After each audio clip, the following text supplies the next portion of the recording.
It is an extraordinary thing to be proved right so comprehensively. The Molotov cocktail that is Donald Trump has exploded with full force in the ranks of the soy progressives, the liberals everywhere. The preferential pronouns brigade have been butchered at the butcher's block of the electorate in the United States of America. And the meltdown is spectacular. Der Spiegel, yes, Der Spiegel of Germany has anointed Ursula von Der Leyen as the leader of the free world, or what's left of it, as they say. This is Trump derangement syndrome on a monumental scale. It's not that Donald Trump's policies are alien to them, certainly not Der Spiegel if you know anything about their history. It is his vulgarity, it is his roughness, it is his brutishness that is the bone that sticks in their throat. They want blood, they want war. They want the working class to be driven into the ground. They want the rich and already comfortable to be richer and more comfortable still. All the things that the Republican Party traditionally stands for. But they want it described with a certain finesse, and nowadays they want it to be painted in rainbow colors. I saw a black woman from the Democratic Party strategy group in the middle of the night on Al Jazeera saying, "I need you to hear me. We consider Donald Trump to be racist, sexist, misogynist, and homophobic." This from a factotum of an administration which has murdered hundreds of thousands of women and children over the last 12 months in Gaza. They were only Arabs. How's that for racism? They were only Arab women and children. How's that for sexism and misogyny? And as to their sexual preferences, who cares? Only you, Democrats, care. The fact is, the administration of Biden and Harris, which crashed and burned through the night last night in a spectacular worthy of Elon Musk, it is over for them, as it is over for such people all over the Western world. Mark my words, only 1 in 3 British voters voted for Keir Starmer. Only 1 in 5 of all British voters voted for Keir Starmer. He'll have to sack Idi Amin Lammy, Big Dada. He'll have to dismiss him now because Britain's Foreign Secretary called the new President of the United States a supporter of the Ku Klux Klan and a Nazi. Clearly, the special relationship cannot survive it.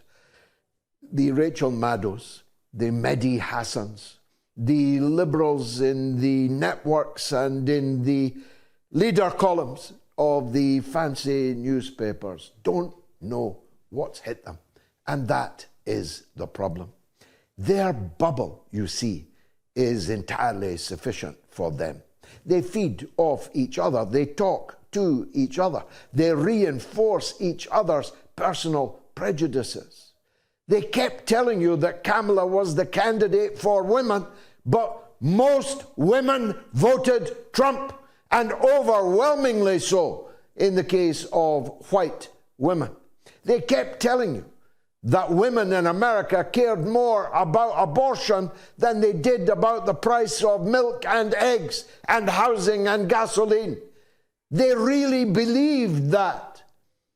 But women in America need eggs and milk more often than they need an abortion. This rabid preoccupation with liberal nostrums, with a dogma more dogmatic than any of the Holy Roman Catholic and Apostolic Church. The dogma of liberalism is what has done them. They don't understand that the vast majority of people out there in America, in Europe, all over the Western world, the vast majority of people don't give a toss about all that. They're interested in their lives. It's the economy, stupid. It's the culture, stupid. It's the sense of being secure and part of your own country and not despised and reviled by the people who rule you. Kamala Harris, like Hillary Clinton before her, showed it all over again and again and again, latterly by not showing up to her scheduled speech at Brown University, or Howard University rather, in the United States, where thousands of her supporters were waiting for her. She took to her bed like Hillary Clinton did before her. Not a good look, that, for those telling us we need a woman president. It would be marvelous to have a woman president, but not a woman president who's an idiot. That would actually set women back. That's what most women calculated. They said that Trump was a KKK member. They said that Trump was a Nazi. They said that Trump was Hitler. But his share of the vote amongst black people, amongst Latinos, amongst Asians, amongst other ethnicities has vaulted forward in the case of Latinos almost to parity. When Latinos used to vote 80 to 90% for the Democratic Party. And they thought that they could murder thousands of people, tens, scores of thousands of people in Lebanon and in Gaza, and still expect young people, much motivated by the justice of the Palestinian cause, still enthusiastically to vote for them. They thought they could get Iraqi Americans to vote for a party whose leading proponent in the last few days of the campaign was the daughter of Dick Cheney, who murdered 1 million Iraqis in 2003 and beyond. The insanity of this political class. Rory Stewart, I know, who even remembers the guy? But you'll find his books in the bookshops. You'll find him on the screen. You'll find him paid thousands of pounds as a pundit, though he's a blithering idiot as a pundit. Everything he predicts turns out to be wrong. And the war criminal, Alistair Campbell, what a gruesome twosome. They were on the television all through the night, predicting wrongly state after state after state, because these people are not journalists, they are not broadcasters, they are political activists who confuse what it is they want with what is actually going to happen, what is happening on the ground.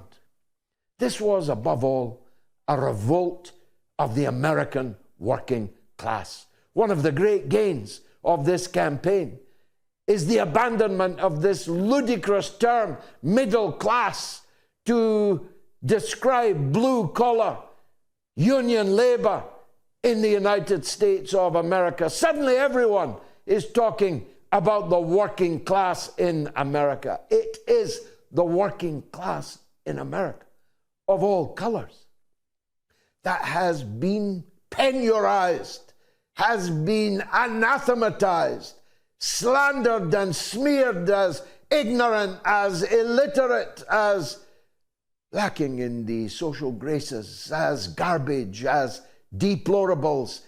It's the working class what done it for Donald Trump, and he better not disappoint them. If Donald Trump picks the monsters from the swamp like he did last time and puts them in charge of vital areas of America's national life, his administration will fail.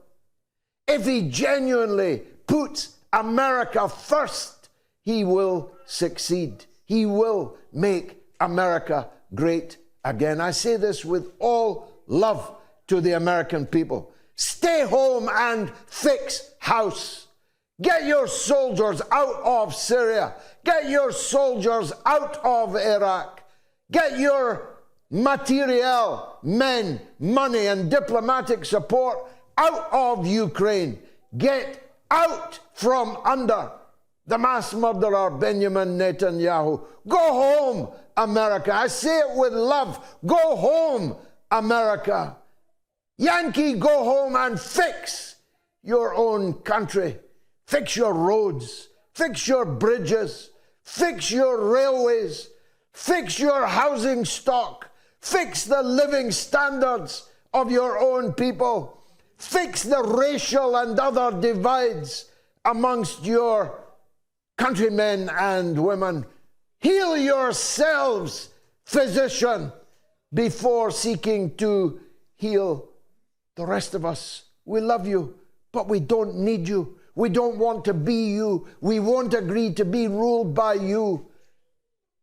And that's in your interest to heed this call. Heaven knows God blessed America. Heaven knows from sea to shining sea, you have been blessed with everything that nature can bestow. Use it. Use it for good, for the good of your own people. First and foremost. Put America first, Mr. Trump. Keep the neocon, reocon, retread, recycled, George Bush, warmongering, genocide-loving, Elliot Abrams, John Bolton, Mike Pompeo, to the garbage can with them. Give RFK Jr. the power to tackle Big Pharma.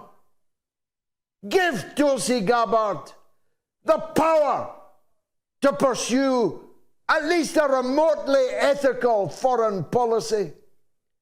Clean house, clean the Augean stable of all these criminals that hunted you.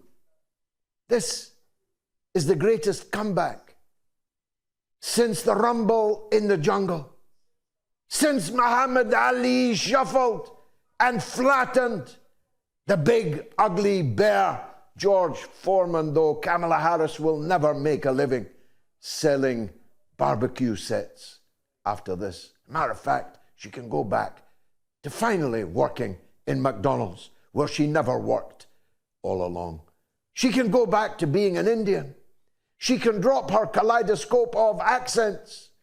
A Southern belle here, down with the kids in the ghetto there. She can stop pretending all the identity politics mess that she has draped herself in throughout her career and throughout this electoral campaign.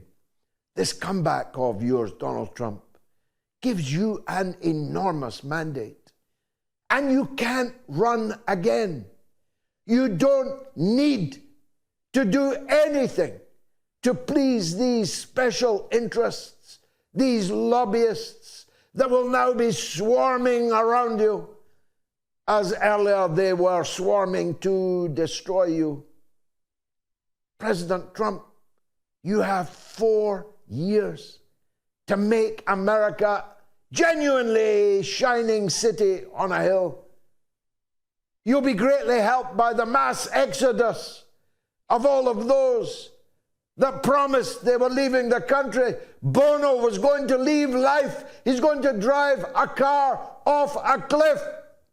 Hundreds are gathering at cliff tops all over the country, waiting for him to show up and keep his promise. Tom Hanks is going to take a one-way ticket to Canada.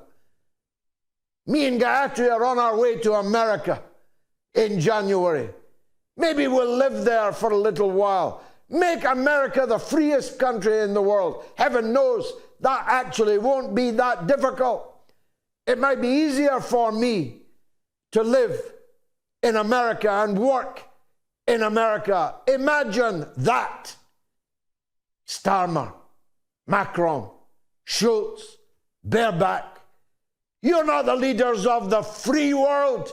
You're the leaders of the imprisoned world. The imprisoned people of Western European countries are going to rise up like the American working class has just risen up. You are going to be swept away. And while we wait for that, thanks to Trump and Carlson and Musk and those who at least recognize the meaning of the First Amendment and why it is the First Amendment, because all other freedoms depend upon the First Amendment, freedom of speech. Take a bow, Elon Musk. This would not have happened if you had not liberated Twitter from the CIA, FBI, DOJ, White House nexus, which controlled it with a fist around its neck.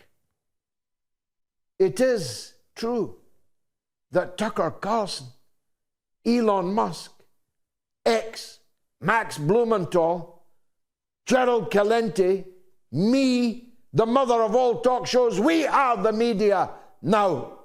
All these discredited, weeping husks that you see literally wearing black in mourning today on the American television show The View. Some of them literally weeping on camera. They didn't get their way. They're not used to that. They're used to being able to terrorize the rest of us into silence and compliance. They are used to being able to insist. Well, in the early hours of this morning, they got their comeuppance. I was up for Pennsylvania. Were you? As a matter of fact, I haven't yet been to bed. So if I seem unduly light-hearted, unduly light-minded even, it's because I have just watched the worst people on the earth, the worst people on the earth, having to eat their bitter but just desserts. It is the mother of all talk shows. You want to stay tuned. I'll be right back.